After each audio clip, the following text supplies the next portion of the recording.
ಇಲ್ಲ, ಇವತ್ತು ಹರಿಹರಿಪುರದಲ್ಲಿ ಒಂದು ದೇವಸ್ಥಾನ ಜಾತ್ರಾ ಮಹೋತ್ಸವ ಇತ್ತು. ಅಲ್ಲಿಗೆ ಬರಬೇಕು ಅಂತ ಹೇಳಿ ಆಹ್ವಾನ ಮಾಡಿದ್ರು. ಸೊ ಅದಕ್ಕೋಸ್ಕರ ಆ ಕಾರ್ಯಕ್ರಮಕ್ಕೆ ಹೋಗ್ತಾ ಇದ್ದೆ. ಸರ್, ಈಗ ಇವತ್ತು ಸ್ನೇಹಮಯಿ ಕೃಷ್ಣ ಅವ್ರನ್ನ ಬಂಧನ ಮಾಡಿದ್ದಾರೆ ಸರ್. ಹೌದಾ? ನನಗೆ ಗೊತ್ತಿಲ್ಲ. ಈಗ ನೀವು ಹೇಳಿದ್ರೆ ನ್ಯೂಸ್ ಈಗಲೇ ಗೊತ್ತಾಗ್ತಿರೋದು. ಹೌದಾ? ಏನು ಕಾರಣಕ್ಕೆ? CS ವಿರುದ್ಧ ಆರೋಪ ಮಾಡಿದ್ದಾರೆ ಸರ್, 1.6 ಕೋಟಿ ಹಗರಣ.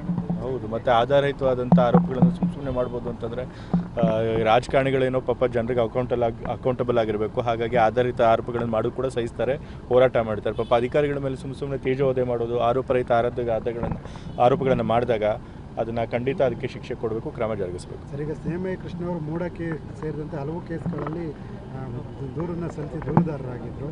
ಈಗ ಅವ್ರ ಮೇಲೆ ಈ ಥರದೊಂದು ಆರೋಪ ಈಗಾಗಲೇ ಹೇಳಿದೇವಲ್ಲ, ಯಾವುದೇ ಆಧಾರ ಇಲ್ಲದೆ ಒಬ್ಬರು ಅಧಿಕಾರಿ ಮೇಲೆ ಆರೋಪ ಮಾಡಿ ಅವ್ರು ತೇಜೋವಧೆ ಮಾಡಿದ್ರೆ ಅವ್ರು ಯಾಕೆ ಸುಮ್ಮನೆ ಇರ್ತಾರೆ? ಖಂಡಿತ ಅವ್ರ ಮೇಲೆ ಕ್ರಮ ತೆಗೆದುಕೊಳ್ತಾರೆ. ಈಗ ಮೂಡ ಮೇಲೆ ಏನು ಆರೋಪಗಳಿದೆ ಅದಕ್ಕೆ ಈಗಾಗಲೇ ನಾವು ತನಿಖೆ ಕೂಡ ಕೊಟ್ಟಿದ್ದೀವಿ. ಸೊ ಕೆಂಪಣ್ಣ ಆಯೋಗನೂ ಇದೆ. ಸೊ ಅವ್ರು ಅದನ್ನು ನೋಡಿಬಿಟ್ಟು ಮೂಡದಲ್ಲಿ ಏನು ಅವ್ಯವಹಾರ ಆಗಿದ್ದರೆ ಅದ್ರ ಪ್ರಕಾರ ಅದ್ರ ಮೇಲೆ ಕ್ರಮ ತೆಗೆದುಕೊಳ್ತಾರೆ. ಸರ್, ಸುಪ್ರೀಂ ಕೋರ್ಟ್ ಒಂದು ಅಭಿಪ್ರಾಯ ವ್ಯಕ್ತಪಡಿಸಿದೆ. ಫ್ರೀ ಬೀಸ್ ಏನಿದೆ ಇದು ಅಭಿವೃದ್ಧಿಗೆ ಮಾರ್ಗ ಆಗ್ತಾ ಇದೆ. ಅರ್ಹರಿದ್ದಾರೆ, ಇಲ್ಲ ಅನ್ನೋದು ಯಾವುದನ್ನು ಕೂಡ ಕನ್ಫರ್ಮ್ ಮಾಡ್ಕೊಳ್ಳೋದಲ್ಲೇ ನೀವು ಅವ್ರಿಗೆ ಹಣ ಕೊಡ್ತಾ ಇದ್ದೀರಾ, ಇದು ಎಷ್ಟು ಸರಿ ಅಂತಕ್ಕಂಥ ಅಭಿಪ್ರಾಯನ ಸುಪ್ರೀಂ ಕೋರ್ಟ್ ವ್ಯಕ್ತಪಡಿಸಿದೆ. ಇಲ್ಲ ಒಂದು ಕಡೆ ನೋಡಿ, ಫ್ರೀ ಬೀಸ್ ಯಾವ ಕಾಂಟೆಕ್ಸ್ಟಲ್ಲಿ ಕೊಡ್ತಿರೋದು ಇಂಪಾರ್ಟೆಂಟ್.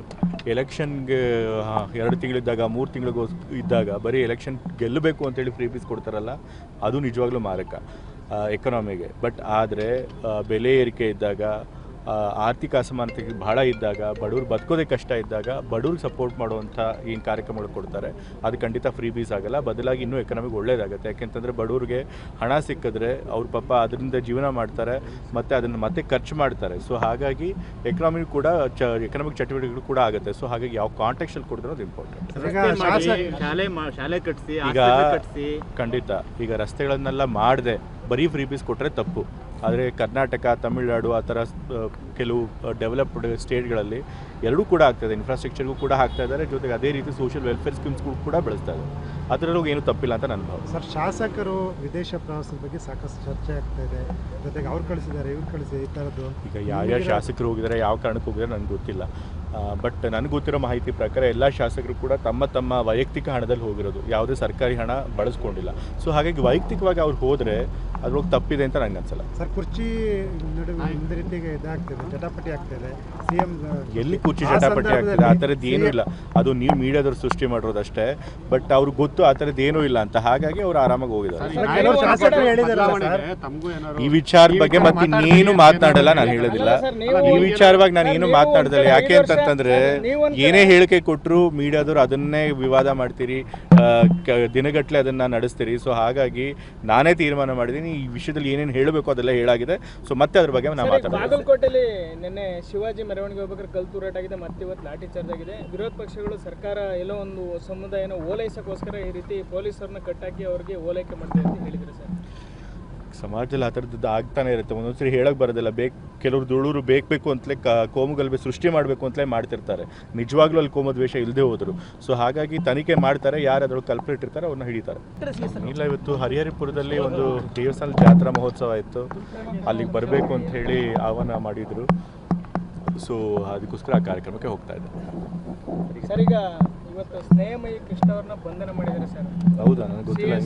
ಈಗ ನೀವು ಹೇಳಿದ್ರೆ ನ್ಯೂಸ್ ಈಗಲೇ ಗೊತ್ತಾಗ್ತಿರೋದು. ಹೌದಾ? ಏನು ಕಾರಣಕ್ಕೆ? CS ವಿರುದ್ಧ ಆರೋಪ ಮಾಡಿದ್ದಾರೆ ಸರ್, 1.6 ಕೋಟಿ ಹಗರಣ. ಹೌದು, ಮತ್ತು ಆಧಾರಯುತವಾದಂಥ ಆರೋಪಗಳನ್ನು ಸುಮ್ಮನೆ ಮಾಡ್ಬೋದು ಅಂತಂದರೆ ರಾಜಕಾರಣಿಗಳೇನೋ ಪಾಪ ಜನರಿಗೆ ಅಕೌಂಟಬಲ್ ಆಗಿರಬೇಕು. ಹಾಗಾಗಿ ಆಧಾರಿತ ಆರೋಪಗಳನ್ನು ಮಾಡೋದು ಕೂಡ ಸಹಿಸ್ತಾರೆ, ಹೋರಾಟ ಮಾಡ್ತಾರೆ. ಪಾಪ ಅಧಿಕಾರಿಗಳ ಮೇಲೆ ಸುಮ್ಮನೆ ತೇಜೋವಧೆ ಮಾಡೋದು, ಆರೋಪರಹಿತ ಆರೋಪಗಳನ್ನು ಮಾಡಿದಾಗ ಅದನ್ನು ಖಂಡಿತ ಅದಕ್ಕೆ ಶಿಕ್ಷೆ ಕೊಡಬೇಕು, ಕ್ರಮ ಜರುಗಿಸಬೇಕು. ಸರ್, ಈಗ ಸ್ನೇಹಮಯಿ ಕೃಷ್ಣ ಅವರು ಮೂಡಕ್ಕೆ ಸೇರಿದಂತೆ ಹಲವು ಕೇಸ್ಗಳಲ್ಲಿ ದೂರನ್ನು ಸಲ್ಲಿಸಿ ದೂರುದಾರರಾಗಿದ್ದರು. ಈಗ ಅವ್ರ ಮೇಲೆ ಈ ಥರದೊಂದು ಆರೋಪ ಈಗಾಗಲೇ ಹೇಳಿದೇವಲ್ಲ, ಯಾವುದೇ ಆಧಾರ ಇಲ್ಲದೆ ಒಬ್ಬರು ಅಧಿಕಾರಿ ಮೇಲೆ ಆರೋಪ ಮಾಡಿ ಅವ್ರು ತೇಜೋವಧೆ ಮಾಡಿದ್ರೆ ಅವ್ರು ಯಾಕೆ ಸುಮ್ಮನೆ ಇರ್ತಾರೆ? ಖಂಡಿತ ಅವ್ರ ಮೇಲೆ ಕ್ರಮ ತೆಗೆದುಕೊಳ್ತಾರೆ. ಈಗ ಮೂಡ ಮೇಲೆ ಏನು ಆರೋಪಗಳಿದೆ ಅದಕ್ಕೆ ಈಗಾಗಲೇ ನಾವು ತನಿಖೆ ಕೂಡ ಕೊಟ್ಟಿದ್ದೀವಿ. ಸೊ ಕೆಂಪಣ್ಣ ಆಯೋಗನೂ ಇದೆ. ಸೊ ಅವ್ರು ಅದನ್ನು ನೋಡಿಬಿಟ್ಟು ಮೂಡದಲ್ಲಿ ಏನು ಅವ್ಯವಹಾರ ಆಗಿದ್ದರೆ ಅದ್ರ ಪ್ರಕಾರ ಅದ್ರ ಮೇಲೆ ಕ್ರಮ ತೆಗೆದುಕೊಳ್ತಾರೆ. ಸರ್, ಸುಪ್ರೀಂ ಕೋರ್ಟ್ ಒಂದು ಅಭಿಪ್ರಾಯ ವ್ಯಕ್ತಪಡಿಸಿದೆ. ಫ್ರೀ ಬೀಸ್ ಏನಿದೆ ಇದು ಅಭಿವೃದ್ಧಿಗೆ ಮಾರ್ಗ ಆಗ್ತಾ ಇದೆ. ಅರ್ಹರಿದ್ದಾರೆ, ಇಲ್ಲ ಅನ್ನೋದು ಯಾವುದನ್ನು ಕೂಡ ಕನ್ಫರ್ಮ್ ಮಾಡ್ಕೊಳ್ಳೋದಲ್ಲೇ ನೀವು ಅವ್ರಿಗೆ ಹಣ ಕೊಡ್ತಾ ಇದ್ದೀರಾ, ಇದು ಎಷ್ಟು ಸರಿ ಅಂತಕ್ಕಂಥ ಅಭಿಪ್ರಾಯನ ಸುಪ್ರೀಂ ಕೋರ್ಟ್ ವ್ಯಕ್ತಪಡಿಸಿದೆ. ಇಲ್ಲ ಒಂದು ಕಡೆ ನೋಡಿ, ಫ್ರೀ ಬೀಸ್ ಯಾವ ಕಾಂಟೆಕ್ಸ್ಟಲ್ಲಿ ಕೊಡ್ತಿರೋದು ಇಂಪಾರ್ಟೆಂಟ್. ಎಲೆಕ್ಷನ್ಗೆ 2 ತಿಂಗಳಿದ್ದಾಗ 3 ತಿಂಗಳಿಗೂ ಇದ್ದಾಗ ಬರೀ ಎಲೆಕ್ಷನ್ ಗೆಲ್ಲಬೇಕು ಅಂತೇಳಿ ಫ್ರೀ ಬೀಸ್ ಕೊಡ್ತಾರಲ್ಲ, ಅದು ನಿಜವಾಗ್ಲೂ ಮಾರಕ ಎಕನಾಮಿಗೆ. ಬಟ್ ಆದರೆ ಬೆಲೆ ಏರಿಕೆ ಇದ್ದಾಗ, ಆರ್ಥಿಕ ಅಸಮಾನತೆ ಬಹಳ ಇದ್ದಾಗ, ಬಡವ್ರು ಬದುಕೋದೇ ಕಷ್ಟ ಇದ್ದಾಗ ಬಡವ್ರಿಗೆ ಸಪೋರ್ಟ್ ಮಾಡುವಂಥ ಏನು ಕಾರ್ಯಕ್ರಮಗಳು ಕೊಡ್ತಾರೆ ಅದು ಖಂಡಿತ ಫ್ರೀ ಬೀಸ್ ಆಗಲ್ಲ. ಬದಲಾಗಿ ಇನ್ನೂ ಎಕನಾಮಿಗೆ ಒಳ್ಳೇದಾಗುತ್ತೆ. ಯಾಕೆಂತಂದರೆ ಬಡವ್ರಿಗೆ ಹಣ ಸಿಕ್ಕಿದ್ರೆ ಅವ್ರ ಪಾಪ ಅದರಿಂದ ಜೀವನ ಮಾಡ್ತಾರೆ ಮತ್ತು ಅದನ್ನು ಮತ್ತೆ ಖರ್ಚು ಮಾಡ್ತಾರೆ. ಸೊ ಹಾಗಾಗಿ ಎಕನಾಮಿಕ್ ಕೂಡ ಎಕನಾಮಿಕ್ ಚಟುವಟಿಕೆಗಳು ಕೂಡ ಆಗುತ್ತೆ. ಸೊ ಹಾಗಾಗಿ ಯಾವ ಕಾಂಟೆಕ್ಸ್ಟಲ್ಲಿ ಕೊಡ್ತಾರೆ ಅದು ಇಂಪಾರ್ಟೆಂಟ್.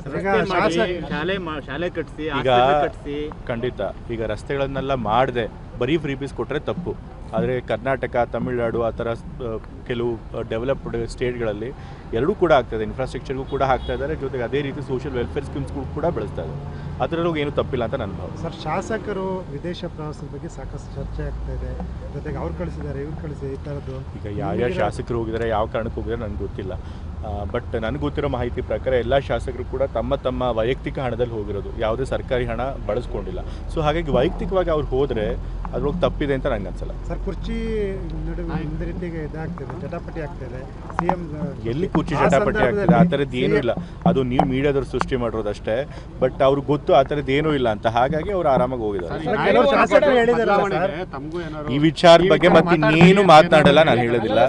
ಈ ವಿಚಾರವಾಗಿ ನಾನು ಏನು ಮಾತನಾಡೋದಿಲ್ಲ. ಯಾಕೆ ಅಂತಂದ್ರೆ ಏನೇ ಹೇಳಿಕೆ ಕೊಟ್ಟರು ಮೀಡಿಯಾದವ್ರು ಅದನ್ನೇ ವಿವಾದ ಮಾಡ್ತೀರಿ, ದಿನಗಟ್ಟಲೆ ಅದನ್ನ ನಡೆಸ್ತೀರಿ. ಸೊ ಹಾಗಾಗಿ ನಾನೇ ತೀರ್ಮಾನ ಮಾಡಿದ್ದೀನಿ, ಈ ವಿಷಯದಲ್ಲಿ ಏನೇನು ಹೇಳಬೇಕು ಅದೆಲ್ಲ ಹೇಳಾಗಿದೆ.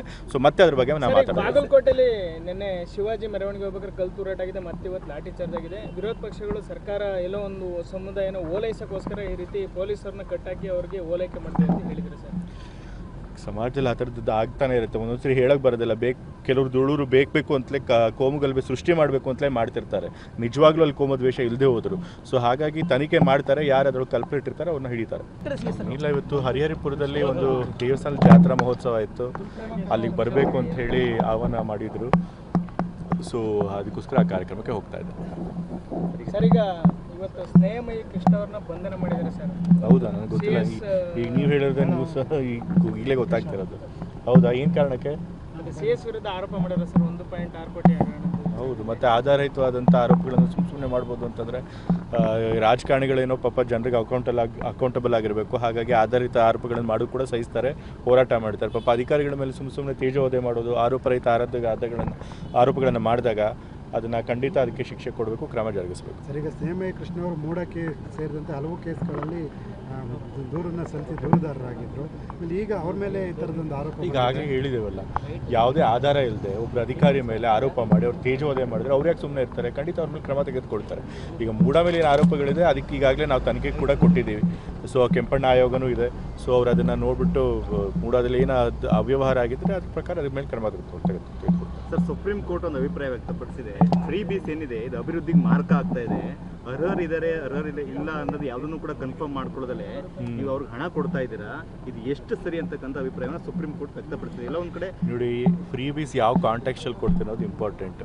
ಎಲೆಕ್ಷನ್ಗೆ 2 ತಿಂಗಳಿದ್ದಾಗ 3 ತಿಂಗಳಿಗೂ ಇದ್ದಾಗ ಬರೀ ಎಲೆಕ್ಷನ್ ಗೆಲ್ಲಬೇಕು ಅಂತೇಳಿ ಫ್ರೀ ಬೀಸ್ ಕೊಡ್ತಾರಲ್ಲ, ಅದು ನಿಜವಾಗ್ಲೂ ಮಾರಕ ಎಕನಾಮಿಗೆ. ಬಟ್ ಆದರೆ ಬೆಲೆ ಏರಿಕೆ ಇದ್ದಾಗ, ಆರ್ಥಿಕ ಅಸಮಾನತೆ ಬಹಳ ಇದ್ದಾಗ, ಬಡವ್ರು ಬದುಕೋದೇ ಕಷ್ಟ ಇದ್ದಾಗ ಬಡವ್ರಿಗೆ ಸಪೋರ್ಟ್ ಮಾಡುವಂಥ ಏನು ಕಾರ್ಯಕ್ರಮಗಳು ಕೊಡ್ತಾರೆ ಅದು ಖಂಡಿತ ಫ್ರೀ ಬೀಸ್ ಆಗಲ್ಲ. ಬದಲಾಗಿ ಇನ್ನೂ ಎಕನಾಮಿಗೆ ಒಳ್ಳೇದಾಗುತ್ತೆ. ಯಾಕೆಂತಂದರೆ ಬಡವ್ರಿಗೆ ಹಣ ಸಿಕ್ಕಿದ್ರೆ ಅವ್ರ ಪಾಪ ಅದರಿಂದ ಜೀವನ ಮಾಡ್ತಾರೆ ಮತ್ತು ಅದನ್ನು ಮತ್ತೆ ಖರ್ಚು ಮಾಡ್ತಾರೆ. ಸೊ ಹಾಗಾಗಿ ಎಕನಾಮಿಕ್ ಕೂಡ ಎಕನಾಮಿಕ್ ಚಟುವಟಿಕೆಗಳು ಕೂಡ ಆಗುತ್ತೆ. ಸೊ ಹಾಗಾಗಿ ಯಾವ ಕಾಂಟೆಕ್ಸ್ಟಲ್ಲಿ ಕೊಡ್ತಾರೆ ಅದು ಇಂಪಾರ್ಟೆಂಟ್.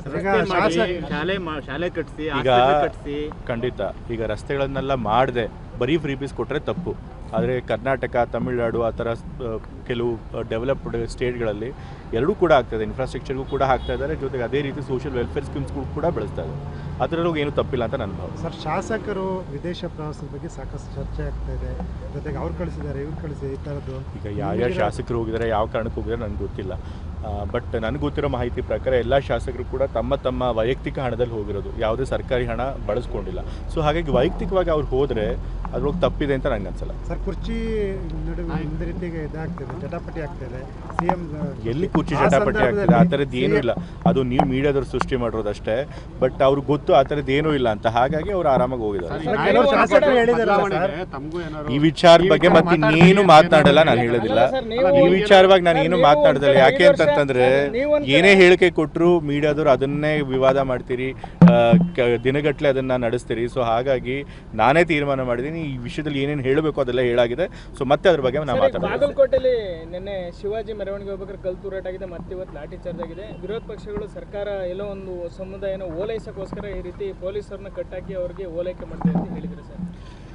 ಸಮಾಜದಲ್ಲಿ ಆ ಥರದ್ದು ಆಗ್ತಾನೆ ಇರುತ್ತೆ. ಒಂದೊಂದ್ಸರಿ ಹೇಳಕ್ಕೆ ಬರೋದಿಲ್ಲ. ಕೆಲವರು ದುಳೂರು ಬೇಕು ಅಂತಲೇ ಕೋಮುಗಲಭೆ ಸೃಷ್ಟಿ ಮಾಡಬೇಕು ಅಂತಲೇ ಮಾಡ್ತಿರ್ತಾರೆ. ನಿಜವಾಗ್ಲೂ ಅಲ್ಲಿ ಕೋಮದ್ವೇಷ ಇಲ್ಲದೆ ಹೋದರು. ಸೊ ಹಾಗಾಗಿ ತನಿಖೆ ಮಾಡ್ತಾರೆ, ಯಾರು ಅದ್ರೊಳಗೆ ಕಲ್ಪ್ರೇಟ್ ಇರ್ತಾರೆ ಅವ್ರನ್ನ ಹಿಡಿತಾರೆ.